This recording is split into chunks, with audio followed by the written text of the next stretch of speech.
Hore no woni e weltare e biidal Sierra Leone ga min ngi'i kawtal hoore fulɓe no jokkidiri ngam non ɗum waddani en laamu, ɗum waddani en neɗɗaaku, ɗum waddani en saman, ɗum waddani en yidde yiɗindiral hakkunde meɗen enen wongaɓe Sierra Leone e hakkunde meɗen e heddaɓe e kala to pullo woni fuu emin gondi e moɗon. We are very much proud of you. We are indeed proud of you, and will continue to be proud of you. As my brother said, we have a lot of things that we have learned here. It is not the question of number,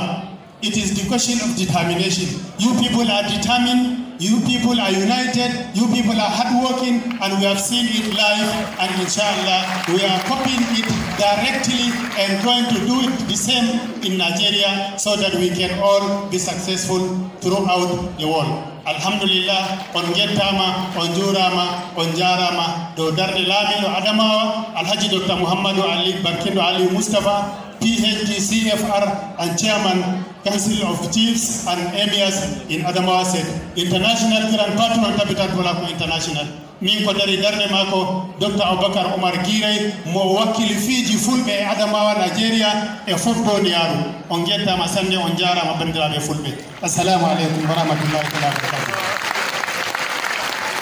Wa alaikum assalam wa rahmatullahi wa barakatuh. We proud of you people Nigeria. Sipe men Nigeria mene winterio mene bungirion. Kusali mongo toli menani welo fota. Non mi komi wawi on wiide portal fulɓe Afrika hara wana leydi wotiri ɗum ko portal ɗum ko yargol yeeso ɗum ko laamagol Afrika ɗum ko ɓantare Afrika ɗum ko nawrugol leñogol yeeso ko ittugol soƴƴa e haasidiyagal e hutare e piggal ko waɗi lagine kon duuɓi 11 woni wiye duuɓi ila lagine heɓi indépendant ila 1958 ha hande ino ɗo représentant politicien mo joni ɗo honorable le maire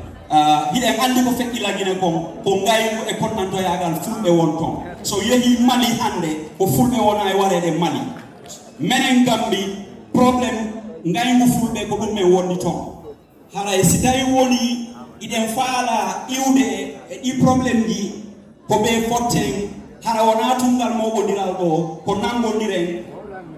wallitoɗen fulɓe wonɓe ɗaɓɓude laamuji ɗen par ce que si wi en mottidira e leñolngol en antare leñolngol ko ɓe fulɓe ɓen tawe yeeso ɓe wonata laamuji iɗen andi noon politique ko fof arani kono noon fulɓe ɓen iɗen jogui gueɓe minani iɗon wiya ɗo ko fulɓe ɓen ɓuuri ɗuɗude Sierra Leone ɗo ko fulɓe ɓen ɓuuri ɗuɗude Lagine ko fulɓe ɓen ɓuuri ɗuɗude Gambi ko fulɓe ɓen ɓuuri ɗuɗude Guinée Bissau wa kazalika Mali ko honɗum haɗi fulɓe heɓa teddugal ɗe leyɗe pourquoi ko par ce que enen tigi woni yiɗodirani ko enen tigi woni wallodirani si ɓe wi enen fulɓe ɓe yiɗo wallodire ɗen waɗi ko waɗɗen ɗo est ce que ko en wiɗe ɗo pourquoi si tawi woni pullo jeeri o wi pullo fuuta on si nangama o saɗaka si pullo jengalle o wi si pullo jengalle o heɓi probléme wona probléme makko te woni gotum korum am beɗum am e yahata hay nokka il faut hawtuɗen leƴƴi ɗin fof pullo Nigéria o mais nani ko Nigéria haali ɗo kon mais ko fulɓe nder o heɓi teddingal Nigéria il faut dire la vérité halodiran en gonga let's tell each other the truth. Nigeria ɓuri wonde African super power si tawi woni Nigeria fulɓe wonɓe ton ɓen fof hawdodiri goto laani wonɗa ko ɗo sowona pullo aray en salmini etare nde laamiɗo